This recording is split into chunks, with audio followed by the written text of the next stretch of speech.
Hey everyone, welcome to another deep dive with us. Today we're all about New Year's Eve, Yeah. and I think you'll be pretty surprised by some of what we've got in store. Get ready to rethink those noisemakers and countdowns.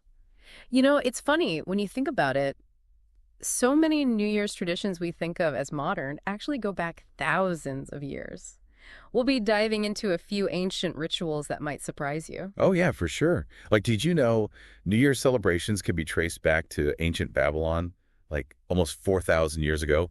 They had this huge 11-day festival right around the spring equinox called Akitu. Right, and that timing, with the spring equinox, that's not a coincidence. It really shows how much people have always wanted and needed renewal. And spring is all about rebirth and new beginnings. It makes sense that the Babylonians chose this time to celebrate the new year. Yeah, I never really thought about it that way before. But you're right, it makes total sense. And speaking of new beginnings, um, I've always been kind of fascinated by Julius Caesar's role in making January 1st the official start of the year. What's the story there? Well, back in 46 BC, Julius Caesar put the Julian calendar into place and declared January 1st as the first day of the year. And he named January after Janus, the Roman god of beginnings and endings. Oh, right, Janus, the two-faced god. Hmm.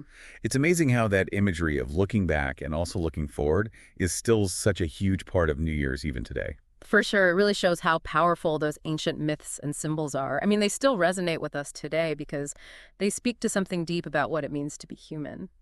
And speaking of things that have stuck around, what about fireworks? Oh man, fireworks. You can't really picture New Year's Eve without those bright explosions in the sky.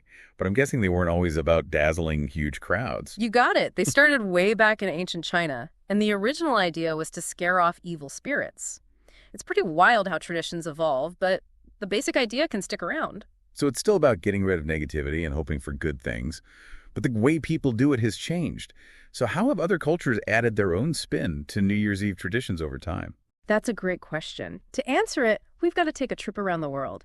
Because every culture has developed its own unique New Year's Eve traditions. A global tapestry of New Year's traditions. Yeah. I like it. Where should we start? Let's go with one that always brings a smile to my face. Spain's 12 Grapes of Luck. Imagine you're at a super fun New Year's Eve party in Spain. When the clock strikes midnight, everyone starts cramming grapes into their mouths. You have to eat 12 grapes, one for each chime of the clock. Oh, 12 grapes. That sounds a little messy. It's a fun way to celebrate, but there's more to it than just that. Each grape represents a month of the year, and if you can eat all 12 before the chimes end, it's supposed to bring good luck. Ah, I see. That would definitely add some excitement to the countdown. What else is out there? So from the excitement of Spain, let's go to Japan. New Year's Eve there is called Ōmisoka, and it's a time for thinking about the past year and starting fresh. People spend the days leading up to Ōmisoka deep cleaning their homes. Cleaning for New Year's Eve. I know that one. My family always did some cleaning before the holidays, but I'm guessing there's more to it in Japan than just wanting a clean house. Yeah, in Japan, cleaning is super symbolic. It's not just about making things tidy, it's about sweeping away bad luck and starting the new year with a fresh, clean space. It's a physical and spiritual cleansing. That's cool. So cleaning becomes this ritual to purify the space and get ready for new energy. Right. And it goes beyond just cleaning their homes, too. Lots of people go to Buddhist temples for Ōmisoka to ring the temple bells 108 times. Each ring is for cleansing one of the 108 earthly desires that Buddhists believe cause suffering. 108 earthly desires. Wow. It's interesting how New Year's Eve in so many cultures isn't just about partying, but also about this deeper reflection and renewal. It's a really cool blend of old traditions and modern ways of celebrating. And our journey isn't over. Let's head to Brazil, where they combine cultural and spiritual practices for New Year's Eve. Okay, Brazil. I'm imagining sunny beaches and awesome music. What makes New Year's Eve special there? Picture this. You're on Copacabana Beach in Rio de Janeiro, surrounded by thousands of people, and everyone's dressed in white from head to toe. That's how a lot of Brazilians celebrate New Year's Eve. White represents peace and starting fresh. Wearing white for New Year's Eve? I love that. It's such a strong image of leaving the past behind and embracing new beginnings. And it's not just the clothes. Many Brazilians offer gifts to Iemanjá, the goddess of the sea, to ask for good luck and protection in the coming year. Gifts for a sea goddess. That's beautiful. It shows how connected they are to nature and spirituality. Yeah, they often give flowers, perfumes, and even tiny boats filled with gifts.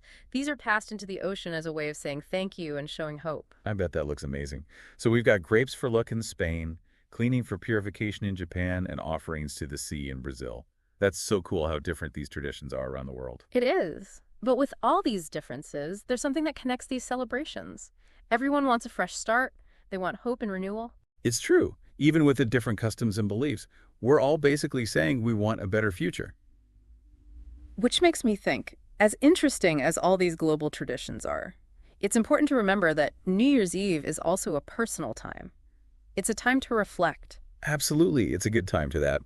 You know, as much fun as it is to look at all these global customs, New Year's Eve is also a great time for thinking about yourself and the year you've had, to take stock and think about the year ahead. Yeah, it's like a natural time for a little personal check-in. Speaking of which, a lot of people make New Year's resolutions, but honestly, I've always found those a little tough to stick to. Have you ever done New Year's resolutions? Yeah, of course. I think most people have at some point. But yeah, they're not exactly known for being successful. You start with the best intentions, make these big plans, then suddenly it's February and you haven't followed through. I know, right? Unused gym memberships, those books you never started. You begin with all this motivation, and then life gets in the way. What do you think is the reason resolutions are so hard to keep? I think it's partly that we go into them with this all or nothing mindset. We set these huge goals that would mean changing so much about our routines, and then when we slip up, we feel like we've totally failed, and the whole resolution goes out the window. I think that's a big part of it. It's like setting yourself up for failure, almost. So maybe instead of trying to change everything at once, it's better to focus on smaller changes that you can actually stick with. Exactly. It's more about making progress, not being perfect. Instead of trying to change everything, what if we focused on making small changes we can actually keep up over time? Right. So instead of saying, I'm going to lose 20 pounds this year, maybe it's more realistic to start with, I'm going to walk for 30 minutes 3 times a week. Perfect example. When you break down those big goals into smaller steps, you feel good about accomplishing each step, and that keeps you motivated. It's about creating positive habits that stick, not just relying on willpower. I like that building habits, not willpower, because willpower can come and go. But habits become part of your daily routine. Exactly. And another important thing is to be kind to yourself. We can be so hard on ourselves. But with resolutions, it's important to be understanding and patient. There will be times you don't feel like it. There will be setbacks. And that's totally okay. So instead of beating yourself up over slip-ups, you just got to acknowledge them, learn from them, and get back on track. It's the progress that matters. But, some people just don't like the whole resolution thing at all. Is there another way to approach this idea of new beginnings without the pressure of setting specific goals? Definitely. One approach that's getting popular is choosing a word of the year. A word of the year. I've heard of that. How does that work exactly? It's really simple but powerful. Instead of a whole list of resolutions, you pick one word that sums up what you want for the year. It could be something like balance, courage, joy, or growth. Whatever feels right for you and what you want to focus on in your life. So it's like having a guiding principle for the year, something to help you stay focused on what's important. Yeah, that's a great way to put it. It's a way to set an intention without getting lost in details. Your word becomes a lens for how you look at your choices and actions. I could see that would be really helpful. It's not about checking things off a list. It's about having a certain mindset. So how do you pick the right word? Is there a specific way to do it? It's a very personal choice. It's about thinking about yourself and what really matters to you. Think about your values, what you want to grow in, how you want to feel, what you want to achieve. You could make a list of words, look up their meanings, and see which one feels right. Like a treasure hunt for the perfect word to guide your year. And the best part is, there's no right or wrong answer. It's about finding what resonates with you, a word that makes you excited about the possibilities. Actually, talking about this is making me think about what my word for the new year might be. Me too. It makes you reflect on the past year and what you want for the next one. Wow. It's amazing to think about all the different ways people approach the new year. We've gone from ancient Babylon to modern-day Brazil. We've talked about fireworks, cleaning rituals, resolutions, and even words of the year. Yeah, it's been quite a journey. And, as we wrap up this deep dive, I think the main takeaway is that New Year's Eve is more than just a party. It's a chance to reflect on things, set intentions, and maybe even do a little soul searching. Totally. It's like pressing pause on the everyday craziness and taking some time to think about what we want to create in the coming year. But I know for some people, this whole idea of setting intentions or making resolutions can feel a little overwhelming. Like, where do you even start? Well, you could start by asking yourself a couple questions. What do you want to experience more of in your life? Hmm. What do I want to experience more of? That is a really interesting question. It's not just about achieving specific things, it's about how you want to feel, what kind of life you want to live. Exactly. And that question helps you connect with what you really want deep down. What brings you joy? What makes you feel fulfilled? What parts of your life need more attention or could use some growth? So it's about figuring out what's truly important to you and then making sure your intentions line up with those values. But once you've identified those core desires, how do you actually make them happen?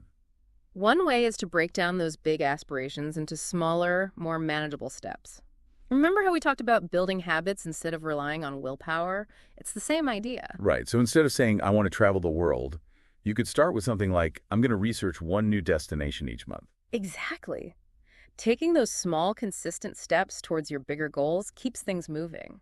And that, in turn, keeps you motivated and helps you keep going. It's about making those desires a part of your daily life, not just something you dream about. And like we talked about before, it's also about being kind to yourself throughout the process. Absolutely. Self-compassion is super important.